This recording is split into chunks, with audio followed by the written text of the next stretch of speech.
The Meta Quest 3, the fourth iteration of the Quest lineup. And having skipped both the Quest 2 and Quest Pro myself, thinking my own setup containing a healthy Valve index was enough for me to survive through the copium-filled Deckard-expecting times in the VR niche, I thought I was done and settled for the time being. But for some reason, things seem a little different these days. No wait, scratch that. Very different. So bloody different, in fact, that I haven't had the index on my head in quite a while now. Something I personally didn't think would ever happen until Valve's next headset came out. So, why now? For starters, let's look at the surface of what the headset really holds in terms of hardware and value. Overall, I think the new Quest 3 is a beefy standalone headset capable of 2064 by 2208 pixels per eye, full-color stereoscopic pass-through, pancake lenses, and thank for actual IPD adjustment. Pack all of it together with a new chipset and small form factor, and you have yourself a nifty little package ready for all kinds of VR and AR applications. Even the price isn't a real killer for me. I mean, I get it. Back in 2019, I bought the first Quest for $449 at the time, and with the Quest 3 on a $550 average price tag, it looks to be a scary increase compared to the entry-level pricing we were used to. But a short Google search on inflation shows me that overall, the only thing I'm scared of is the value of my wallet. It wasn't hard for me to lean towards upgrading a Quest 1 for a Quest 3. I mean, higher headset number means headset specs go burr, right? I guess it's not a hard choice for most of us.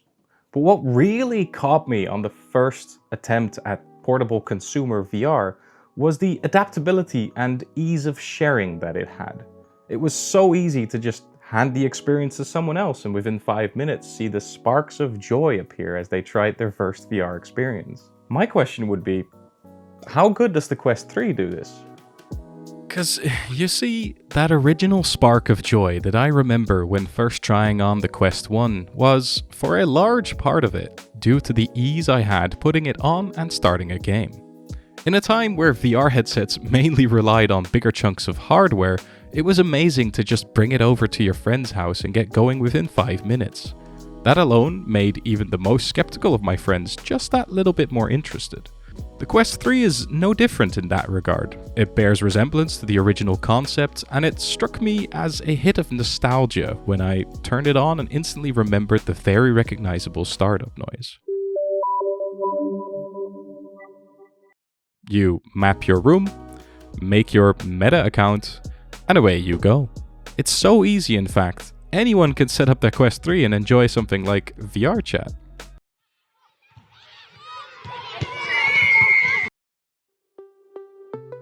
In my opinion, the Quest 3 really is a solid chunk of hardware. It feels small and well built, the new lenses and higher resolution displays really help with the user experience, the adjustability is a big step up from what I was seeing on the Quest 2, and the presence of an auxiliary port makes me all fuzzy and warm inside. Not just that, but the software updates paired with the new XR2 Gen 2 chip means performance keeps getting better in these units, and the portability of it all is reflected in the packaging it ships in.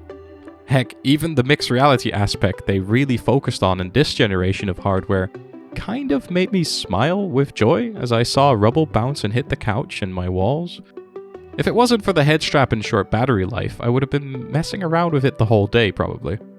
Head strap and battery life, you say, Michael? Didn't you replace your index with a Quest 3, Michael? Ah, yes. Thank you for helping me with that awful segue to this next chapter. Like every VR headset these days, there are compromises made to target the price point it wants to reach while still trying to up the specifications. The head strap would be the most recognizable for those who have experience with the previous Quest 2. It is basically the same, and even though the weight of the Quest 3 feels somewhat closer to my forehead, the strap itself isn't doing the best job at dividing that any further. Buying something like the Elite strap, a third-party version of it, or any other third-party accessory feels like a must-have to get the best out of the headset. The battery life is also not the greatest. I can get about 1.5 to 2 hours out of the headset on the standard internal battery while gaming, and sometimes a little less while streaming from my PC. And maybe something like the pass-through cameras? I mean, they're great and all, but they need like 20 times the power of the sun's light in order to really get the best out of them, and it seems no one can really agree on whether the pass-through quality looks grainy or not. All of that might put you off on the decision to buy a Quest 3 yourself, but that, for me, really was kind of all of it. That was all I had to write. I mean, I can't really think of anything else. Maybe for the audience it targets, it's just the right choice. It's a good price in my opinion, and I like all that it gives me. Maybe experimentation with mixed reality could be grander and wider, but that's just started. And the general app library that has been built up from years of VR and AR applications is huge, but for some reason, it feels super weird and almost sacrilegious not to put on the index and let it gather dust for this amount of time. So as I probably mentioned over and over again in my video on whether or not the Valve Index is still worth buying to this day, I just can't really put my finger on why you should, even if you could. I personally have fallen in love with the headset over time, and there are aspects that no other headset has given me in its full packaged form. But no one can deny that by now, even my video on the subject is getting really old.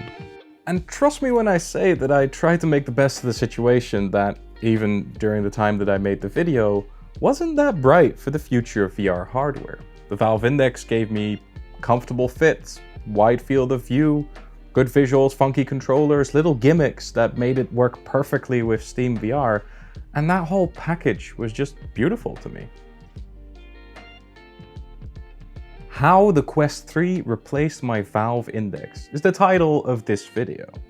But it wasn't always like that. When I started writing this video down, I had a little bit in brackets saying almost, as if I wasn't fully convinced that the Quest 3 would actually replace my Index on day-to-day use.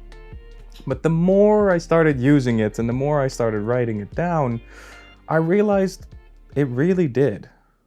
Every time I want to set myself up for a cozy bit of VTOL VR, or even if I just want to see the latest and greatest of new Steam VR titles while relaxing on the couch, I turn towards the absolute breeze it is for me to start up the Quest.